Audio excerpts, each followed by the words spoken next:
Hello everyone, this is Zeeebo and welcome to this AFK journey video. So in today's AFK journey video, we're going to break down the Dream Realm store guide update with regards to the December edition as well as the end game of Waves of Intrigue. So for this video, we'll break down what are some of the users for all the different A-level characters and talk about whether or not you should go for them and if they have future values. So starting off with our dear Valen, no use, don't bother. So even with the light barrel fractional talent, you have better choices out there and you have better combination. So just not a really good unit and not good anywhere and pretty much don't see any use, so don't bother, right? Morale, also same thing as Valen. I mean, there are certain cases where you can actually use Morale in the light barrier team, but it's super duper niche, like super duper underused character in general. So I guess the only game mode that she might see some use is probably the upcoming Ravage Realm, but that is still a really niche usage. So Morale is also not recommended. Now for Merrill's case, Merrill is obviously not some of the top tier meta right now, but the Merrill is still decently good if you need a true damage dealer or a physical attacker or just a DPS in the light barrier faction side. So this is a character that still see use in the Titan Reaver. Chances are she'll also see some use in the upcoming Ravage Realm, and she's also a unit which I think in general pops up from time to time in terms of the damage dealing compartment. So she has definitely fallen to the likes of Lily May as well as the likes of, for example, your Shakir, your Mikola combo, or even Fresto in general, but still a unit that can be invested in if you do need additional DPS, right? For example, if you're free to play or you have no better units to build up. So OD is still one of the highest priority. I will always encourage people to buy OD out because you can increase OD to the Paragon tier. For the PvP side, you can use OD for the Dream Realm side. You can use OD for the PvE side, just generally still really versatile. So if you can, OD Shark will be the highest priority in the top lane itself. Now Seth's side, Seth is more PvP centric, and with the addition of the Mauler factional talent, there are certain teams that actually run Seth together with other assassins or other physical attacker to form a pretty decent Mauler physical team variant in the Supreme Arena side. But it's strictly Supreme Arena side and strictly PvP centric, so if you don't really care about that, another skippable character as well. So from the first lane, the two units that you can consider: number one, OD topmost priority, merely dependent on whether or not you value that additional true damage or you need an additional DPS that's easier to upgrade itself. Now for the second lane, we have Arden, Laika, we have Lucius, Damien, as well as Kruger. So for Kruger's case, I don't think you actually need to invest in Kruger's Soul Sigil, because Kruger is not a unit that requires a lot of stats to function. He can function as long as he can survive to apply a debuff, and that's pretty much all he needs to do, right? Additional stats just makes him hit a little bit harder and survive better, but even with his debuff ability, he's mostly only seeing use in Titan Reaver or even just physical teams in general, so you don't actually use him that much because physical teams, they are not the most meta teams, at least not for bossing contents, and your Titan Reaver itself, you can actually just run him at one copy, so you don't even need to buy the Sigil to make him work because it's just there for the debuff. So I think Kruger's skippable unless you have most of the other units built up. Then you might want to consider getting him to Supreme Plus just to finish up your collection. Then for Damien's case, Damien's still insanely good for PvP purposes. I think PvE wise, AFK stages, we do run Damien from time to time with Iron teams in general, so still a really good unit. So this can also be said for Arden.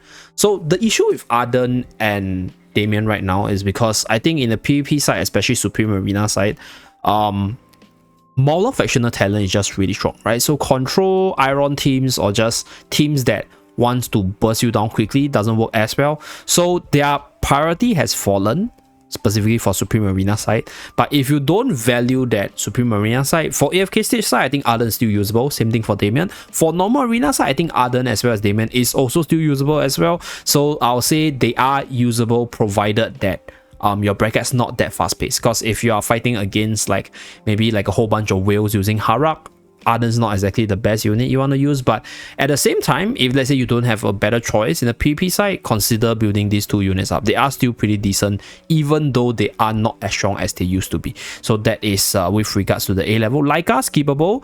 Lucius right now, definitely seeing a lot more use, especially in the PvE side with the factional talent itself.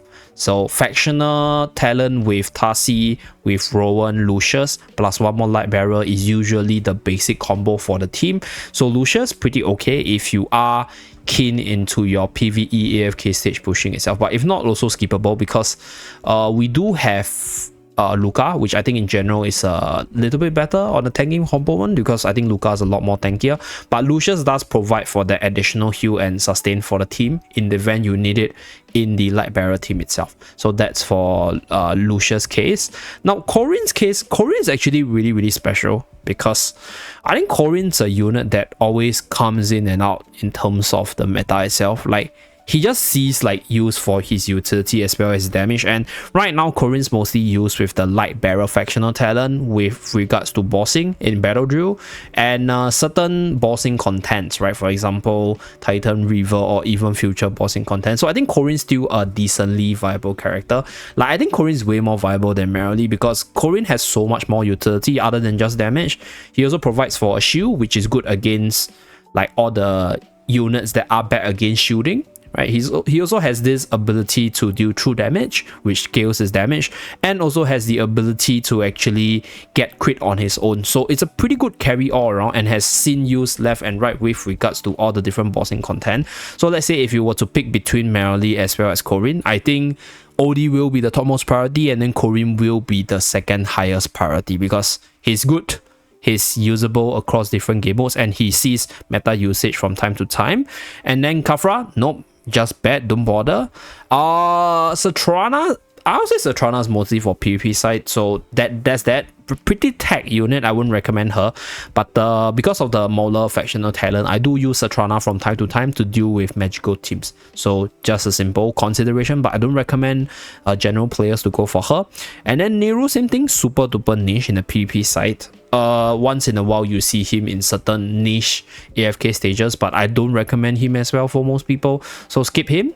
Sylvina, I think Sylvina's PvP. Yeah, so if you are into PvP, you want to max her out ASAP, you can consider her, but in other cases, just skip her in general. Because for the light bearer side right now, for the A level characters, we have Nero, Sylvina, Viperion, as well as Salazzo. So I think Salazzo, which is this character over here, is just really bad. So you're not going to put him in a wish list. And then I think between the three, you have Nero as well as Sylvina and Viperion. Let's say if you are more PvP centric, you can just put Sylvina and Viperion in your wish list and slowly build them up to the supreme tier by just doing your normal pulls itself. So I don't think Sylvina's a high priority. And Salazzo skip, pretty bad unit. Parisa comes back from time to time for bossing content. So yeah, for battle drill, for Titan Reaver, for maybe future bossing content, I think she still comes back to buff up one unit. That's that. And then Faye, skippable. Because like in the healing compartment, the healer or the support compartment, you just have way too many good units. So Faye is a character that obviously goes into the light bearer team, but then if you want to build a light bearer team, then you did rather just use Lucius, Luca with Rowan plus maybe even Corinne, and then put in a healer, right, to make up for the healing compartment. So Faye is very skippable. Viperion skippable as well. So like I mentioned, you can put this unit and this unit in the wish list, so you don't have to buy them out from the dream store.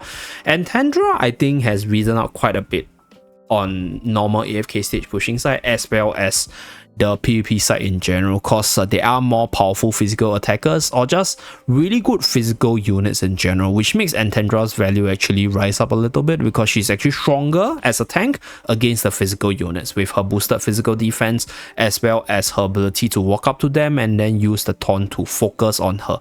So yeah, pretty okay PvP character. So Walker, skippable. Yeah, like you have better choices. And then Coco. Coco's, I'll say, out of all these units, first one will still be OD, topmost priority to complete. And then if you want to push to Paragon tier, continue. And then followed by Corinne, because I think Corinne from time to time just pops in, pops out for various different contents and is still like pretty high in terms of meta usage across all the different units here.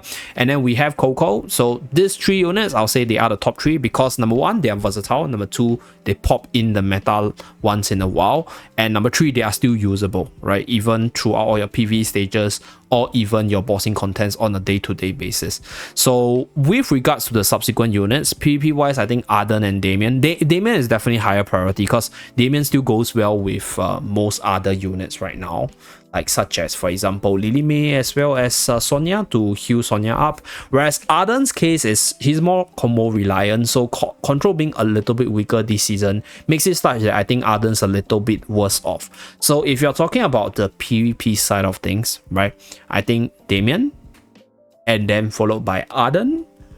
And to finish off the 3 unit recommendation, I would actually recommend Lucius, because like I think if you are not going for Luca, Lucius is fine as a light bearer tank for light bearer factional talent, and even for your light bearer PvP teams in general. So like I don't think a lot of people use that, but it's definitely still a usable tank there, so do consider with regards to these 3 units. So yep, that's pretty much it for this Dream Store breakdown with regards to all the different units and whether or not you should push them beyond a certain tier. So for Odie's case, I will strongly recommend pushing him beyond Supreme Plus, because this unit is versatile, can be used in PvP, so benefits a lot from the rivalry stats. And then for Corinne's case, I think Supreme Plus should be more than sufficient unless you're using him for the PvP purposes. Coco can also go beyond Supreme Plus if that's something that you want to work towards. If not, if you have gotten like the units to Supreme Plus and you don't care too much about the PvP side, then you can actually go for other units to actually have a more comprehensive hero collection for various game modes itself. So that's it for this video. Thank you very much for tuning in. Do remember to like and subscribe to see more. See you guys again in my next video. Bye guys.